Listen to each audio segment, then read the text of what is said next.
मनुवादियों के द्वारा बांटे जाते हैं। मनुवादी विचारधारा के लोगों ने उन बजटों को आम और आवाम तक, ढाणी तक, मजरे तक, गांव तक नहीं पहुंचाया।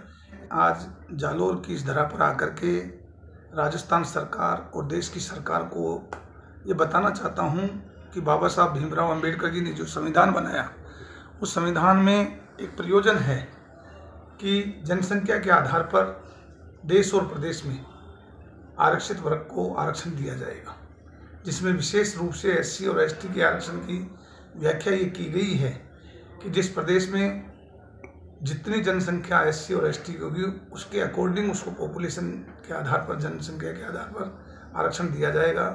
राजस्थान में 2001 की जनगणना जो 27% थी, उसके आधार पर हम लोगों को आरक्षण दिया गया है, जो बढ़कर के 2021 में 31% आबादी हमारी एससी एसटी की हो चुकी है।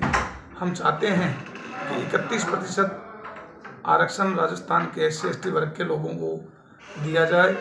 इसी तरीके से देश में दिल्ली में हमारे जनगणना में 2001 की जनगणना में हमारे यहाँ 22% आरक्षण देश की सरकार ने दिया और 22% ही हमारी जनसंख्या थी, जो बढ़कर के 25% हो चुकी है। हम देश के महामहिम राष्ट्रपति महोदय द्रौपदी मुर्मू जी से और प्रधानमंत्री मोदी जी से भी मांग करते हैं कि जनसंख्या 20 साल में हमारी 3% देश में बढ़ चुकी, 4% प्रदेश में बढ़ चुकी, इनको बढ़ा करके जनसंख्या के आधार पर आरक्षण दिया जाए। एवं प्रदेश में लगभग 5 लाख कर्मचारी हमारे एससी एसटी के और बनने चाहिए। बैकलॉग के नाम पर ये पोस्ट खाली रख रखी हैं, उस बैकलॉग को भरवाने के लिए भी हमने एक बार नहीं अनेक बार ज्ञापन दिए हैं। उन्हें देश और प्रदेश की सरकार से मांग करते हैं कि राजस्थान के दलित वर्ग को हमें बैकलॉग को पूरा करने के लिए नई भर्तियाँ खोली जाएं और युवाओं को रोजगार दिए जाएं। इसके साथ ही राजस्थान में विगत 3 माह पूर्व भारतीय जनता पार्टी का रामराज की परिकल्पना के आधार पर शासन आया। उस शासन के बाद में हमारे कर्मचारी अधिकारियों ने यह महसूस किया कि रामराज इस प्रदेश में आ चुका है, निश्चित रूप से कर्मचारियों का लाभ होगा। मगर 3 महीने में जिस तरीके से दलित वर्ग के कर्मचारी अधिकारियों को प्रताड़ना का शिकार होना पड़ा, हेमलता बरुआ जो हमारी एक शिक्षिका थी, उसी के साथ कई अन्य कर्मचारी अधिकारियों को राजस्थान की सरकार ने सस्पेंड किया, टर्मिनेशन किया। प्रताड़ना के लिए 16 सीसी के 17 सीसी के नोटिस दिए।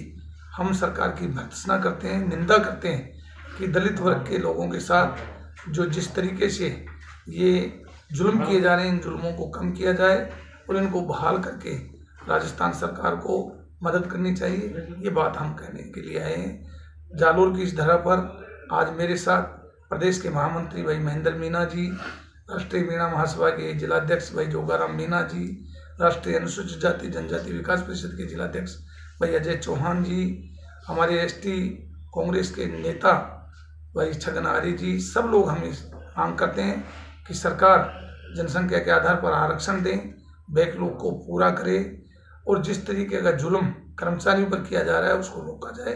धन्यवाद। जय भीम। आपका कहना है आरक्षण में, आरक्षण की वजह से आपके, चलो राजनीतिक रूप से तो एससी एसटी काफ़ी बड़ी आगे, लेकिन क्वालिटी एजुकेशन में आज भी पीछे, इसमें मुख्य कारण क्या मानते हैं? इसका मुख्य कारण सरकार के द्वारा जो संचालित योजनाएं हैं वो ग्रोस रूट पर आम और आवाम तक नहीं पहुंच पाते हैं। केवल कहने के लिए दलित वर्ग के लोगों को उत्थान की बात ये लोग करते हैं। सामाजिक स्तर पर या राजनीतिक स्तर पर या व्यापारिक स्तर पर हमारे लिए जो बजट मंजूर किए जाते हैं वो बजट मनुवादियों के द्वारा बांटे जाते हैं। मनुवादी विचारधारा के लोगों ने उन बजटों को आम और आवाम तक, ढाणी तक, मजरे तक, गांव तक नहीं पहुंचाया। इसलिए 70 साल की आज़ादी के बाद भी दलित वर्ग पूर्णतया संपन्न नहीं हो पाया, शिक्षित नहीं हो पाया और व्यापार में भी अपनी जगह नहीं बना पाया।